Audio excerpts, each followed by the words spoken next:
Conan, did you watch Raw? Yeah. What was rating for that, Joe? 1.815 million. About normal. Yeah, that's not bad. I would Right. think they would be like 1.6 with the basketball and stuff on. And I guess. Monday had some great games too. Yeah, that's back. It's their basic numbers, so people are still invested in the show. So Cody comes out for promo, good promo. Basically cut a promo on Brock. He said he pointed the scar from the surgery on when to repair a torn pec muscle. And noted it was the first time he stood in the ring in Chicago since he faced his Rollins at a Hell in a Cell match. It was prior to surgery. And Cody stated that he's never actually watched that match. Pick a spot on my body, Rhodes told Lesnar, and Cody told Lesnar to find a spot to add a new scar. And he credited the Chicago crowd for picking him up and carrying him across the finish line during his match with Rollins. And he got it, bro. He still gets good pops. And Finn come out and said we all got scars. And he told Cody he trusted the wrong man when he agreed to team with Lesnar the night after WrestleMania. Said Cody needs to be smarter like he is. And Balor told Cody that he can't beat Lesnar on his own. Basically, he's soliciting their services to Cody for backup. Cody said he appreciated the offer and said that Balor has done a lot for him, and Rhodes said that he respectfully declined and offered a handshake. And Balor blew off the handshake and said that you're either with us or against us, and told Cody to watch his back because he would slap the bleach off his head someday. It's a good line. Rhodes wondered if Balor was under the impression that he was not medically clear to compete because of Lesnar attack, and Cody said he was a few hours ago and challenged Balor to face him later in the show. So this is actually a pretty good verbal exchange, I gotta admit. What'd you think of this? Yeah, he came out, got a huge pop. People really liked him. And they were into him and Finn Balor. Yeah. Good opening segment. 6-man tag. The Usos and Solo against Santo Escobar, Joaquin Wilde, and Cruz del Toro. They wore their LWO shirts. I guess this was this was back and forth. I fast forwarded through most of this, but yeah, this was good. I saw it. Yeah, and Del Toro went to the top and dove toward Jimmy, but Sikoa took him out with a Samoan spike in midair, and Jay tagged in and hit the 1D on him and pinned him. So I guess that's a good. I imagine that finishing sequence looked pretty good. Yeah, all 6 guys can go. This was action-packed and physical, so it was really good. The crowd really into LWO. They're getting over, but they always lose, you know. And like I said with Hugo, not only did he lose, he lost clean, you know. Right. I mean, too many losses, people start looking you as a J-bro. Right. So I want to talk about this. So we got Bianca Belair was interviewed backstage by Kathy Kelly on the backstage ring, said no that Belair will defend her title against Io Sky at Backlash. The Damage Control showed up and interrupted the interview, and Bayley sang the praise of Sky until Sky interrupted her to speak in Japanese, and Kai said Sky wanted to face Belair tonight. Bayley cut in and challenged Belair to a six-woman tag match. Now, Conan, have you heard of this thing about this lawsuit where a former black woman writer for the WWE is suing them for discrimination? Do you see this? You haven't seen this? Okay, so because this is all over the internet today. Basically, WWE is getting screwed for racial discrimination. Okay? Right. And one of the things is that they talked about in this, I saw a transcript of the lawsuit, right? Some of the thing, is Bianca was complaining about a line that one of the writers kept telling her to use because she said it made her sound ghetto and she didn't like to use it. The line was, don't make me take off my earrings and beat your ass. Right. Okay. All right. All right. So I want to say something here. Okay. This to me is very interesting because, of course, with the social justice warriors and stuff and all that the WWE getting accused of racial discrimination is kind of like, okay, yeah, it must be true, right? And my thing is like, okay, this is all creative stuff, and they're talking about things that were discussed in creative, okay, that maybe never got on TV. So it's like this show has been produced and has been on repeatedly, and I don't recall anybody watching the content on the TV and saying, well, that's racist. That's that can't. Like whatever this racial discrimination stuff, it hasn't been played out on television with the creative to where people have noticed it and are talked about it. So I find this like I'm as we learn more about this lawsuit, I find it very interesting because it sounds like, bro, like in the course of creative discussions, this chick is saying that people said like racially charged the racial things and stereotypical, and I'm like, so that okay, so maybe like I bring up if I bring up like Code, if I say something like it's something that makes a black character on the show look bad, okay, and you tell me, yeah, we can't really do, you can't do that, it's like, and I agree, we don't do it, like. Are we really gonna like you get fired?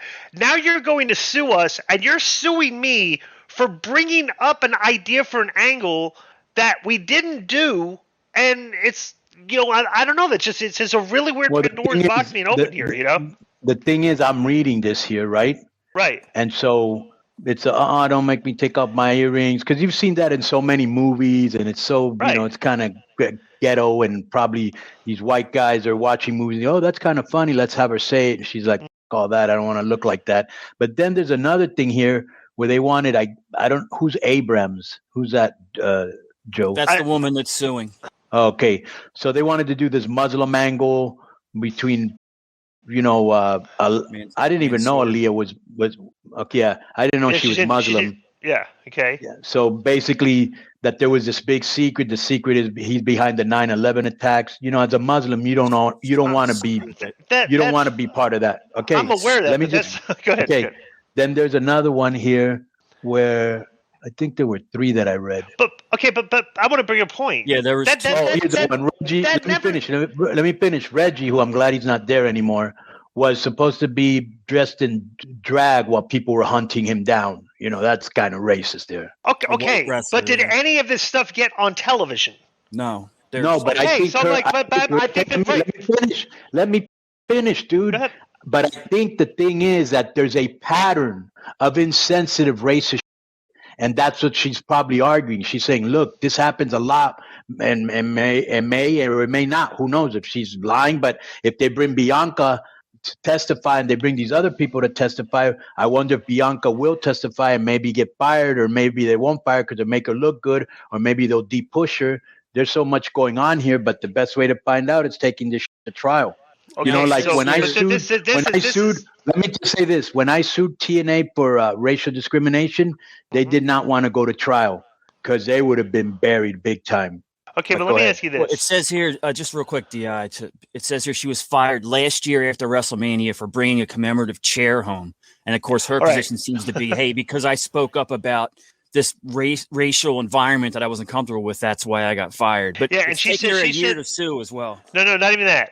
Supposedly, she says that the white people took the chairs home and they weren't fires. And bro, it's like, you know what this sounds like? I don't know the details, but just on the surface. I don't think the chair thing was because she was black. I think the chair thing is like Joe said, because she had spoken out. Okay, but here's my thing. It seems to me like, like you kind of got to be very adverse as to hiring social justice warriors. Like this person is is suing over creative room discussion conversations. None of this stuff got on TV, except maybe the line by Bianca. But the other stuff they're talking about, there wasn't the 9. But bro, honestly, you're going to sue me if I come at, hey, we should make Ali is behind the 9/11 attacks. Yeah. Konnan says, bro, you can't do that. That's like, all right, okay, when we don't do it. Like now it's like, but here's my thing. This sounds like you're getting sued over thought crimes. Is what this sounds like. Like you're getting sued for having ideas and verbally telling people your ideas that are racially insensitive, that they think they're racially insensitive, and you discuss it, and it never gets. You don't end up doing them. That's what this sounds like. Well, one of them is because, go ahead. But one of them, and we don't know what happened in the other 2 cases, because I just read it while you were talking for the first time, where Bianca says they asked her to do that 3 different times. Right. And so they kept asking her, and they kept asking, and she was saying, no. I wonder how many times they went to talent. They're like, I'm not doing that. So there's another part of the equation we don't know. Right. You know what this shows me? Is what a disaster the professional wrestling business would be if it was unionized.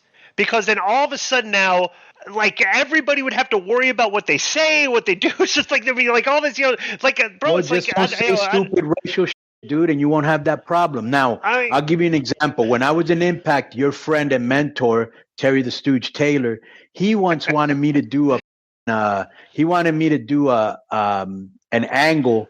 Do you remember Monty Brown Disco? Yeah, of course. I like my the Neelix Skipper. Yeah. And so there was like about 4 black guys and 4 black, and they wanted to do a black versus brown feud. And he was like, "Yeah, everybody's gonna want to see that." And I was like, "No, not everybody. Only white boys. I'm not doing it." Okay. Another time they wanted me to fight somebody with a Mexican fighting stick, and I was like, "What in the is that?" And they couldn't even really explain it to me. Yeah, there's always been. I'm curious because I can't find out this woman's history, where they got her from. Was she a fan? What did she know about wrestling and the environment before she got into it? Maybe, or when she was fired. She might have been a. What if she sucked as on creative? And remember, what if this girl contributed nothing? It's like, I don't know. A woman last year or something out of the comedy world who actually tweeted like, I don't know why they contacted me. I've never even watched wrestling, and people, of course, got into an uproar. So I'm just wondering how experienced she was with wrestling, if she was a fan, and what she knew about what she was getting into. You know? Good point. Yeah. So after, why don't you track her down and we'll get her on the show and we'll find out ourselves. Yeah. All right. So let's get back to the show. Backstage, Jey Uso spoke on the phone and said they handled their business like they always do. And Sami Zayn showed up, said he wasn't there for a fight, but he added it was weird that they were going to dedicate a potential tag team title win to Roman rather than Jey doing it for himself. And Zayn said that he and Kevin Owens would not lose the titles. And Zayn questioned what would happen if the Usos came short now they put Roman's name on the match. Jey asked Zayn why he cares. And Zayn said he feels bad. Jey told him not to feel bad for him and that he and Jimmy would take the titles back. And Jey said that Zayn made his choice, and whether Zayn likes it or not, he made his choice too. This is a good little exchange. I like this. What do you think? This was very good also because he's planting seeds of doubt, continuing to plant seeds of doubt. But then later on in the show, they do it to him, which is very well done. Right. So Stratus was interviewed by Kelly on the backstage set, and she mentioned that Becky Lynch hadn't been on Raw the last 2 weeks. Stratus said that Lynch confided in her that she was having a hard time handling the pressure of being a mother and a top star, and Stratus said she had to take Lynch out of her misery. What did you think of this promo? Let me ask you a question. Did you see this? Did you see this promo? Yes. Okay. Did you see it, Joe? No, I did not. Okay. What did you think of it, Disco? I mean, so she's all right on the mic, but I'm not really, they're trying to give her good material. I'm not buying it, Right. And the problem is she doesn't come off as a heel. Right. Yeah, I'm not buying her I'm not booing her. So I'm not, right. She's not right. When Sonya Deville goes out, or when Charlotte was a heel, or you know what I'm saying? Right. She's not. Yeah. So go ahead. So the Street Profits beat Angela Dawkins and Sheldon Benjamin. No, the Street Profits beat Sheldon Benjamin and Cedric Alexander in 2 minutes and 20 seconds. But there's no build up to this, no nothing. So it's a quick squash. So this was quick, and bro, those 2 guys need MVP again. Yeah, I mean, how talented are Cedric and Shelton? Shelton's been doing it for 20 years at the top of his game. It's disappointing to see them used that way. So basically, Triple H push everybody. Triple H comes out. I don't want to get too much into this, but he comes out and says that at the draft, Roman's going to get drafted to one show, and the other show is going to crown a new world champion, and they introduce a new world heavyweight championship belt. So it's going to be 2. Okay, but this is what I didn't understand. So does Roman keep his 2 titles? Yeah, they'll probably. I don't know if. So now there's a 3rd title. I'm not a big fan of that. I don't mind it at all. They're not splitting Roman's titles. Bro, how many boxers walk to the ring with multiple belts? That looks like this guy's like real deal. You can only take seriously like 2 federations, maybe 3. I agree. So next, Kathy Kelly approached Damian Priest, who was speaking with Finn and Dominic, and Balor asked if he was invisible. And Priest talked him down. Then Balor left the scene, and Kelly asked Priest for his thoughts on Bad Bunny being at Raw in Chicago. Priest said it was awesome and touted Bunny's credentials and noted that Bad Bunny had success in WWE, but only when he had his back. And Priest said he doesn't go to Coachella and grab the mic and interfere with Bad Bunny's business. And said that Bunny was coming. Yeah, he said that Bunny was coming to play games and he was really looking forward to him. Then Dom spoke up about Priest taking out his father, and then Priest said he would exterminate Rey Mysterio. They've kind of put Dominic on the back burner a little bit here, and I'm not very happy with that because I think it looks like they want should, they want to spotlight Priest a little bit more. He was kind of in the background for a while. But I think they should continue. Well, yeah, they're spotlighting Priest because he's about to fight Bad Bunny. Yeah, that's why. Right. But they should have done Rey against Dominic. That place would have gone nuts. Yeah, a rematch for sure. Even if it was even if it was Rey and Phantasma against Dominic and Finn or Dominic, you know what I'm saying? Do bro, those guys deserve a rematch. Put it on TV. That's going to draw a number, you know? Yep. So Bronson Reed vignette aired, and he said he looks around WWE and think anyone can compete with them, and he boasts about his strength, speed, and power.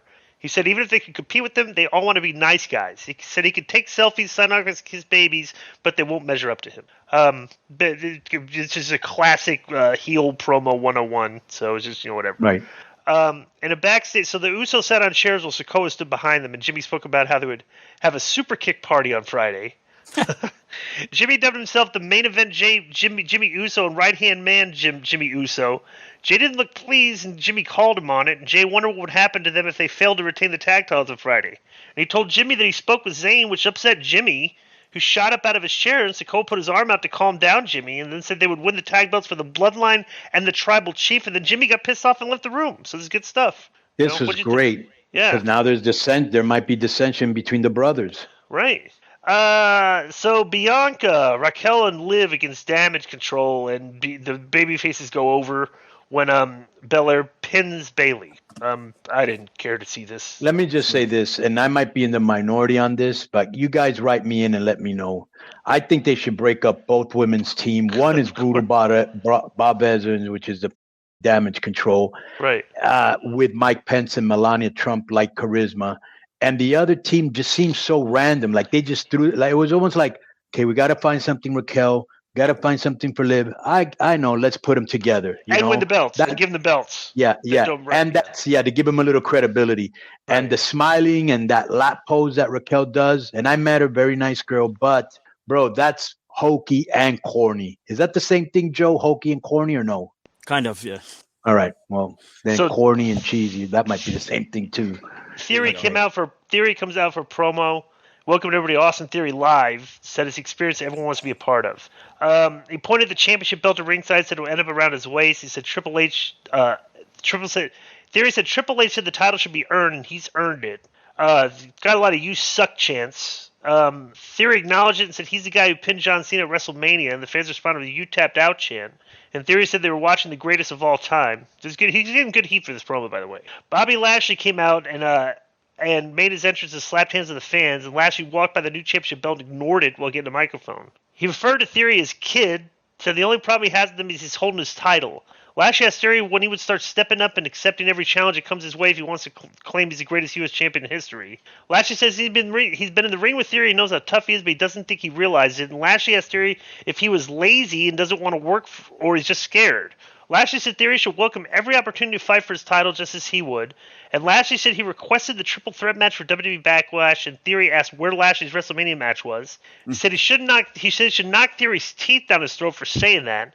Then Theory threw a sucker punch that he ducked, and both men ended up at ringside, where Lashley was beating him up pretty good. So Theory slipped away and shoved Lashley towards Bronson Reed, who showed up and was shown for the first time at ringside. Then Theory hit Lashley from behind, and Reed had Theory hold Lashley against the ring post, and then Reed splashed Lashley. Both heels threw him inside the ring, and Theory hit Lashley with the 8-count down that talked smack while standing over him.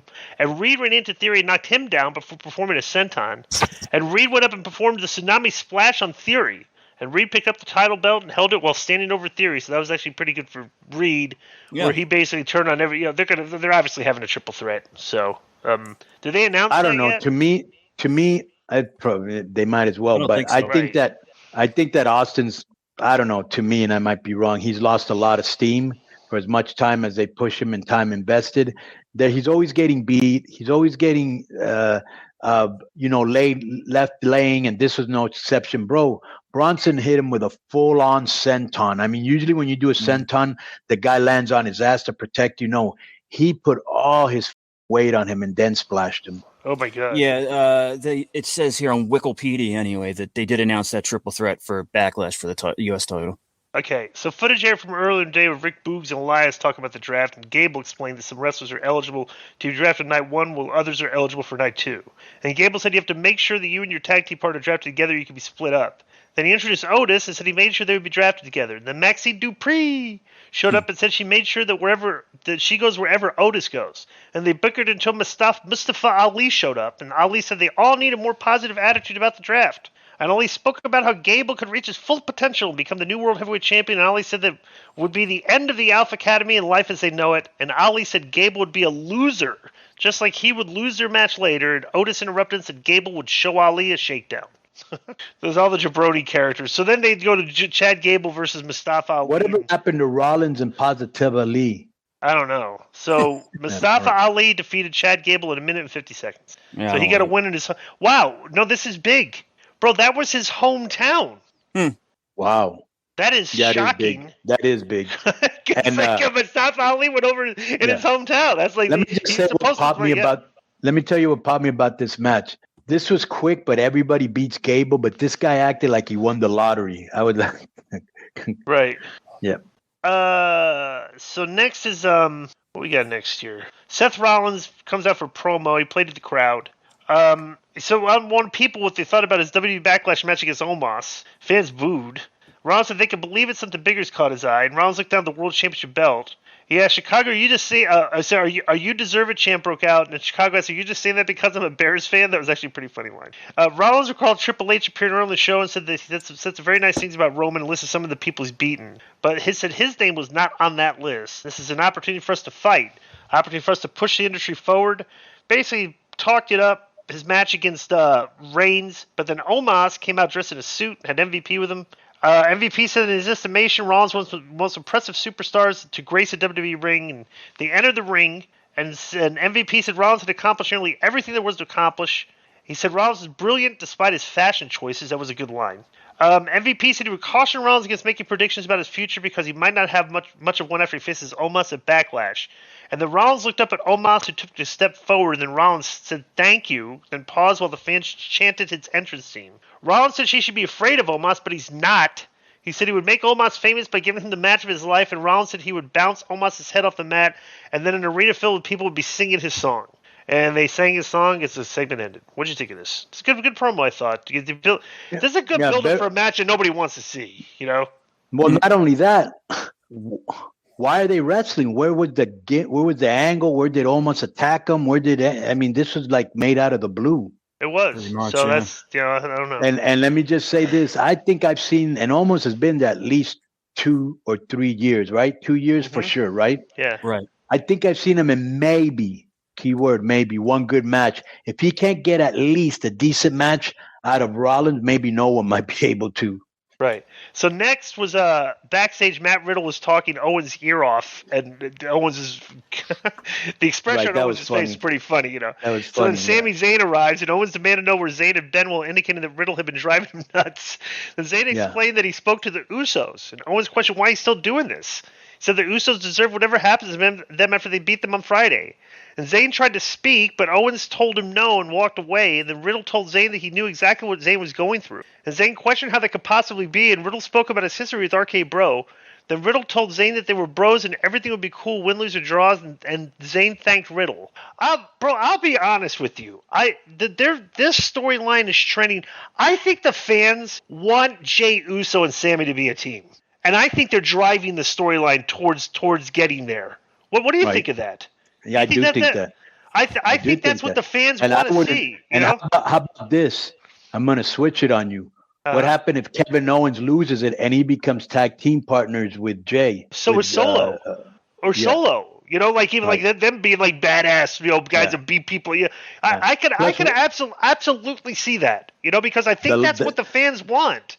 The dialogue here was great. They always do believable dialogue. Yeah. Right. So next, Ray against Disco. Somebody asked me to let you know that you have a package awaiting you, and I said you weren't home, so if you could ask your roommate to bring it in or something. Okay. Is that the ear things? I don't know what it is. Wait, you got a message that there's a package? Yeah, a listener sent you something. Oh, a listener sent me something. Interesting. All right. Let me see. Yes, Sam. Yeah. Okay. Sam Bellicover. All right. Cool. All right. So, I'll send them. All right. Cool. All right. So next, so Rey Mysterio against Damian Priest. And before during the match, an SUV showed. Bad Bunny got out. They have the match, and basically, Priest went to ringside and grabbed a chair. Ray kicked Priest to the ropes, and both men went for the chair, but Priest grabbed Ray by the throat and entered the ring.